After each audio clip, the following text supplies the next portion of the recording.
ಡಾಬಸ್ಪೇಟೆ ಬಳಿ ಸಂಭವಿಸಿದೆ ಭೀಕರ ಅಪಘಾತ. ಈ ಅಪಘಾತದಲ್ಲಿ ಒಬ್ಬರು ಸ್ಥಳದಲ್ಲೇ ಸಾವನ್ನಪ್ಪಿದ್ರೆ ಮತ್ತೊಬ್ಬರು ಗಂಭೀರವಾಗಿ ಗಾಯಗೊಂಡಿದ್ದಾರೆ. ತುಮಕೂರು ಬೆಂಗಳೂರು ರಾಷ್ಟ್ರೀಯ ಹೆದ್ದಾರಿಯಲ್ಲಿ ಭೀಕರ ಅಪಘಾತ ನಡೆದಿದೆ. ಫಾರೆಸ್ಟ್ ಡಿಪಾರ್ಟ್ಮೆಂಟ್ನಲ್ಲಿ ಕೆಲಸ ಮುಗಿಸಿಕೊಂಡು ಬಂದು ರಸ್ತೆ ಬದಿಯಲ್ಲಿ ನಿಂತಿದ್ದ ಕೆಂಪಣ್ಣ ಅನ್ನೋರು ಕ್ಯಾಂಟರ್ ವಾಹನದ ಡಿಕ್ಕಿಗೆ ತುತ್ತಾಗಿ ಸ್ಥಳದಲ್ಲೇ ಸಾವನ್ನಪ್ಪಿದ್ದಾರೆ.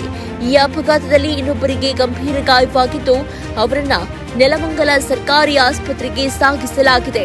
ಅಪಘಾತ ನಡೆದ ಸ್ಥಳ ನಮಸ್ತೆ ಬೆಂಗಳೂರು ಹೋಟೆಲ್ ಮುಂಭಾಗ ಹನುಮಂತಪುರ ಗೇಟ್ ಬಳಿ. ಕ್ಯಾಂಟರ್ ವಾಹನ ಕೆಂಪಣ್ಣಗೆ ಡಿಕ್ಕಿ ಹೊಡೆದು ನಿಲುಕದೆಯೇ ಪರಾರಿಯಾಗಿದ್ದಾನೆ. ಈ ಒಂದು ಕ್ಯಾಂಟರ್ ವಾಹನದ ಚಾಲಕ ಅಂತ ತಿಳಿದು ಬಂದಿದೆ. ಘಟನೆಯ ನಂತರ ನೆಲಮಂಗಲ ಸಂಚಾರಿ ಪೊಲೀಸರು ತಕ್ಷಣ ಸ್ಥಳಕ್ಕೆ ಬಂದು ಟ್ರಾಫಿಕ್ ಅನ್ನ ಕ್ಲಿಯರ್ ಮಾಡಿದ್ದಾರೆ. ಸದ್ಯ ಮೃತದೇಹವನ್ನ ನೆಲಮಂಗಲ ಸರ್ಕಾರಿ ಆಸ್ಪತ್ರೆಗೆ ಕಳುಹಿಸಲಾಗಿದೆ.